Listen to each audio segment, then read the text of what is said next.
Welcome to The Shoe with Jewel Diamond Taylor. High heel conversations with women across the nation talking about life, relationships, faith, self-esteem, success, purpose, health, and family. Talking about everything you are talking about.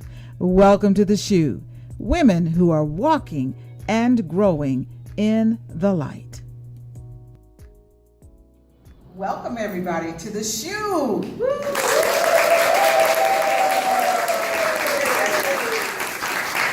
I am your host, Jewel Diamond Taylor, also known as the Self-Esteem Doctor. And you know, I love talking about the things you like to talk about. And today I have a very interesting guest. You don't even know who she is, you don't know what she does, but it's so interesting. And I love meeting women that have such interesting, intriguing occupations, a passion that grabbed a hold of them, and they turned that passion into a business. I am an entrepreneur, so I enjoy meeting other women who are entrepreneurs. And so I want to welcome you today, LaRuth Wright. Yes. Is that right? Yes. How you doing? Great, thank you. Good. Well, it's so interesting how we even met through a connection, but I want to kind of keep my guests and my viewers wondering, what does she do? Can you guess? You think maybe she's a nurse, a doctor, a beautician? Maybe she's an event planner. Do you have a childcare business? No. No? Are you a travel attendant?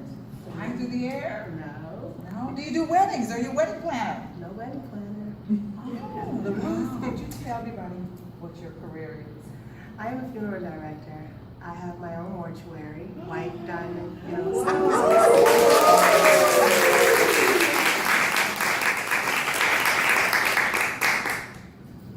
Yes, and I've been in business for 5 years. I started out selling life insurance, and a lot of the people couldn't qualify for life insurance because of age or health.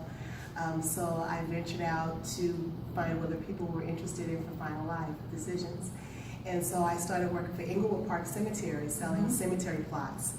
And so I did that for several years. And people are more so into cremation now, more so than the cemetery plots. So I went to Neptune Society and started selling pre-need cremation packages.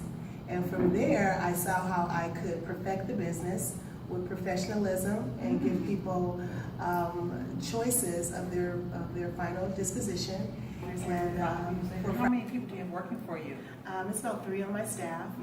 I have a secretary and I have an assistant that does my paperwork and what have you. And then I have my drivers that are out. Well, you know, I have a personal experience with that because my mother was cremated back in the 80s when it wasn't mainstream. And people thought we were a little strange. And then recently my son was cremated. So I understand that is a choice for many. Do you find that you do more cremations than burials? Oh, yeah. Is that because of the economy? Well, it's because of the economy, the simplicity of the service. It's not as hard for people seeing their loved ones. When they see them in the casket, it opens up wounds, whereas cremation is more simple. You're happy because you're talking about nothing but good things. And then most people have like a beautiful picture of their loved ones. Are there other female funeral home directors that we don't know about? Are you an oddity? Are you unusual? No, the majority is a male-dominating field, but there are women out there like myself that have branched out, and I think the women give the personal side of the service. Yeah. It's more salty. So do you have a camaraderie with them? Is there some type of unity? Do you all communicate or network or share ideas? Well, there's associations that the directors are associated with, and that's where we kind of all get together and talk about our stories. But yeah, we have associations. I bet you got some interesting stories. Yeah. Wow. Can one come to mind? I got so many. I mean, this is like an emotional type of job. Yes. You really have to be strong because people are pouring their emotions into you. You don't know what relationship they had with that loved one, and sometimes people are guilty, so they have a tendency to put that anger off. Yes. So you have to know how to channel that energy to turn it around to make that person that's angry smile. And that's the ultimate goal, is to make So them you smile. think that feminine energy, that heart, that compassion, that's the component you bring to the business so that it perhaps brings you more customers? Absolutely. My goal is to let my families know that this is not just a business for me, it's a passion. My goal is to see people happy, in a very transitional and Stressful stressful environment, Yeah. to come out with a smile and not have to worry about all of the intricate parts behind the scene. I think you're unique because a lot of funeral homes are passed on from generation to generation. It's a family business. It's a generational legacy. Now you struck out on your own. So was there a lot of resistance? Were people thinking you were strange? Did you have support? Yeah, very much so. They thought I was strange because this is a business that people, when you approach people to talk about it, they don't want to talk to you. They think you're taboo. They think you're putting voodoo on them. It's one of those things that I've gotten used to that. I'm used to get away from me because this is, I'm used to that. So when people come at me with that type of emotion, it's normal. I tell them it's normal. You're not supposed to want to talk about it, but if you don't, when the time comes, you. Well, one of the reasons I was intrigued because I love the name of your business, White Diamonds. Yeah. How did you come up with that name? My dad. We were pondering what can we name it so that it doesn't sound gory, and that it's pleasant. And so my dad said, well, Elizabeth Taylor had success with her white diamonds, and so I'm White Diamond. One. So here I am. So it's White Diamond, singular. Yeah, singular. And then to be in Beverly Hills, so there's a connection of, classy and beautiful. So that's wonderful. Now, I love teaching about leadership and entrepreneurship. If someone was watching today that wants to go into business, it doesn't have to be a funeral home business, but they just want to go into business, and they're a woman, and they're wondering, how do I start doing that? What are some of the things that helped you to become an entrepreneur? Was it confidence? Was it connections? Mentoring? Did you have a lot of money to get started? Did you have a lot of support? Most people that start businesses think that they can just go in, think of a business, and just open it up with no education, no foundation, with no support, and that's not it. You need to be educated with what you're going to go with. So you need to go to school or get some type of foundation. It took me almost 8 years to get to where I'm at, and that was because God was educating me on this field. So was your end result to be a funeral home director? No.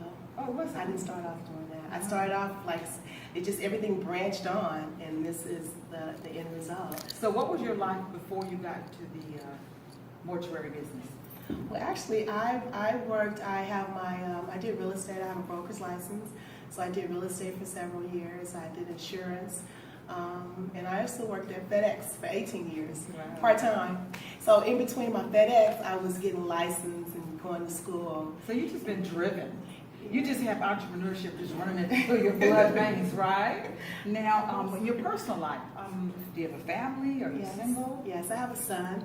I'm not married. My husband passed away about maybe 17 years ago. I've never remarried. Prayerfully, I'll get somebody that God sends me. But I have a 23-year-old son that I'm very proud of. And it's just me and him. Is he part of the business? Yes, he is. Actually, he has his insurance license, so he does the pre-need portion of the business. One of the things that was humbling and just really struck me was how many of us are not prepared. No mother plans on burying her son. It just seems so out of order. So my husband and I were not prepared financially. We didn't have any insurance. We chose cremation. We had a lot of community support and family support. And if it had not been for the grace of God, if it had not been for the family support, I don't know how we've gotten through it. So one of the reasons I wanted to talk with you is because I want to bring that to the table, the importance of us having some prior planning. Because there's something I teach in leadership is that poor prior planning promotes a poor performance. Absolutely. And so when it comes to planning for the inevitable, we all are going to need you or someone like you at some point for ourselves or for our families. What would you say as a caution to others that are just kind of in denial, or they're procrastinating, or they just don't understand that there is a reality of a financial burden when we're not prepared? Well, unfortunately, most people, sad to say, but they have to go through it to Yeah. see the importance of Yes, it. yes. When you've went through it and you see how stressful it is, and you're looking for people to help you, and they come with $5 or $10, and you're trying to have a funeral, and you're like, what am I going to do? I think that's when you take the reality that I don't want this to ever happen to anyone else in my family. And that's why we try to prepare people to get things in order, so that when that time comes, you don't domino down this on your children. Because if you don't want to deal with it, why do you think your children want to deal with it? And most times when the children are left to deal with it, they make emotional decisions Yes. that are Emotional financially draining. Yes. And we see a lot of families that do that, and we try to talk to them, but you can't tell people what to spend on their loved one. All you can do is just give them instructions.